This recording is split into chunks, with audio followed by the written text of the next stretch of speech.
Hey everyone, and welcome to today's Explainer. Today, we're diving headfirst into the hidden formulas and, honestly, the absolutely unyielding physics that govern billion-dollar offshore EPCI megaprojects. I mean, we're talking about building massive floating cities at sea. It's incredibly complex. But the wild card?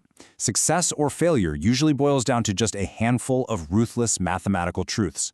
So if you want to understand how project managers actually survive delivering these ocean titans, well, you gotta know the math. Let's get right into it. $1 million. Let that sink in for a second.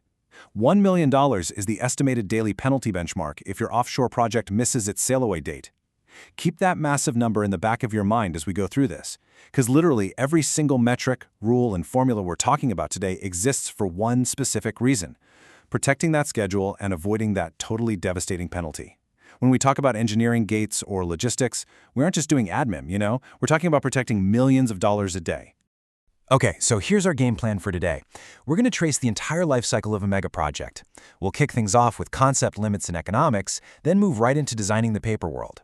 After that, we'll tackle procurement and weight control, head out to the yard for managing the steel world, and finally, wrap it all up with mechanical completion and handover. All right, Section 1, Concept, Limits, and Economics. Before a single engineer even sits down at a desk, executive choices have to be made about whether a project should exist in the first place. And those choices? They're completely governed by global costs and some really harsh physical limits. Think about it. If you're drilling onshore in Saudi Arabia, your break-even is incredibly low. We're talking under $10 a barrel. But the second you move offshore, say to the deep waters of Brazil or the brutal environment of the UK North Sea, those break-evens just skyrocket to $48 or even $52. Bottom line, your project has to be lean enough to actually survive the economics of its zip code. But here's the thing about physics. It absolutely does not negotiate with your business case. Take tension leg platforms, or TLPs. They max out at roughly 6,000 feet of depth. Why? Because beyond that, the tether design literally fails. Spar platforms? They hit their limit at about 5,000 feet, because the vessel just can't support the hanging weight of its own risers. So what happens if your reservoir is deeper than 6,000 feet? Well, the choice kind of makes itself. Subsea trees don't have a depth limit, making them your only viable option for ultra-deep water. Moving right along to Section 2, Designing the Paper World. All right, listen up, because this is probably the single greatest truth of an EPCI project.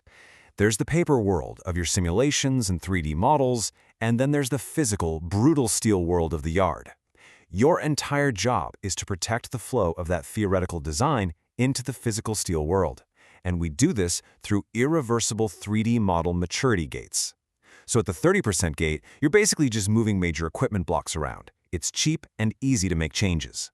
At 60%, you're locking in piping routes and steel. But what if a client suddenly wants to add a new skid at the 90% gate? You aren't just dropping a box in an empty room anymore.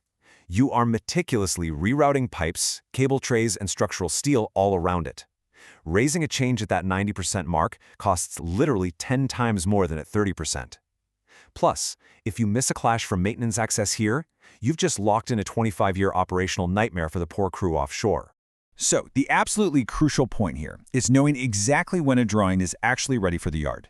There is an absolute ironclad law for issuing an IFC, or Issue for Construction Drawing. It absolutely must have all HACCP safety actions closed out, final vendor data incorporated, and the pressure safety valve sizing confirmed. Seriously, if you miss even one of those 3 mandatory conditions, you haven't issued a construction drawing. Nope, you've just issued a rework order with an optimistic stamp on it. Okay, on to Section 3, Procurement and Weight Control. Now we need to look at how importing vendor engineering smacks right into the unforgiving laws of offshore buoyancy. See, on land, if you have a heavy building, you just pour a thicker concrete slab. Easy. But offshore, weight is buoyancy, and buoyancy is strictly, ruthlessly limited. There's a crucial inverse relationship you've got to understand. Lightweight is your permanent steel and equipment. Variable design load, or VDL, is everything that moves: your fuel, your people, your spare parts. Because the total displacement of the vessel is completely fixed, every single kilogram that your lightweight grows directly equals a kilogram of VDL that the operator permanently loses out at sea. If you let that design weight grow unchecked, you're going to be forced into some extreme capability trades. We're talking about crazy stuff like completely deleting the forward anchor winches and wire just to regain enough buoyancy to, actually float safely. And hey, before any of that equipment even shows up, It has to pass what we call the IRC gate. You can think of the inspection release certificate as basically passport control for steel. Literally, no equipment leaves a vendor factory without it. And an IRC is only handed over after a super strict review of three things: the welding procedure specification, the procedure qualification record, and the welder qualification record. Because once that piece of equipment is on a ship heading to your yard, you've lost all your leverage. That factory gate is your absolute last real control point. Which brings us to Section 4, Managing the Steel World. Welcome to the chaos. This is where paper drawings become physical reality, and logistics, not just engineering, completely govern your survival. So how do you actually know if your yard is healthy? You look at the workfront curve. This is the cumulative content on your issued drawings minus what the site has actually completed. Reading this workfront curve is absolutely the only way to judge whether your yard has the oxygen it needs to keep breathing. You never ever just look at the engineering completion percentage alone. Why? Because if the drawings you issued aren't the exact ones the yard needs next, your yard will literally starve for work. And that perfectly tees up the 3-week rule. The absolute minimum gap between a drawing being issued and the site completing that specific work must never fall below 3 weeks. If it does, it's basically like you're tailgating the car in front of you on the highway. You're going to trigger a massive stop-start productivity collapse in the yard. You'll have highly paid welders just standing around idle, waiting for instructions. And that kind of lost momentum, money simply cannot fix it. Now, when those modules are finally built, you're relying on these absolutely massive machines to take dangerous work at height and convert it into much safer ground-level modular assembly. We are talking about jaw-dropping 8,000-ton floating cranes for topsides integration, 3,600-ton floaters for the cantilever, or an 800-ton Goliath gantry giving you full yard coverage. But listen, these cranes do not just sit around on standby. They have rigidly booked schedules, so the golden rule? You must never trade a fixed crane slot for tidiness. If your module is, say, 97% complete and that crane window opens up, you lift it, period. Missing that window means you'll be waiting months for the next one. So how do you predict if your sail-away date is actually in jeopardy? You've got to watch the manpower leading indicator. If your actual headcount ramp-up curve starts lagging behind the plan, that gives you a strict 1 to 2 month early warning before your progress S-curve inevitably flattens out. And let me tell you, by the time you actually see that S-curve flatten, it is way too late. Your sail-away date is already destroyed. All right, final stretch. Section 5, Mechanical Completion and Handover. In this final phase, your entire project mindset has to shift dramatically. You go from constructing static, dead areas to commissioning live, breathing systems. And the metrics, they become utterly ruthless. First up, location economics. This is exactly why you have to maximize your onshore commissioning. For every single hour of work that you failed to complete in the yard and end up deferring to the offshore hookup phase, the cost multiplies exponentially. It is literally always cheaper and faster to fix it on dry land. Once you're actually commissioning, you sequence everything by system, not by physical area. And your absolute #1 priority, the instrument air and the hydraulic power unit. Those have to go live first, no exceptions. They sit at the very root of the entire dependency tree.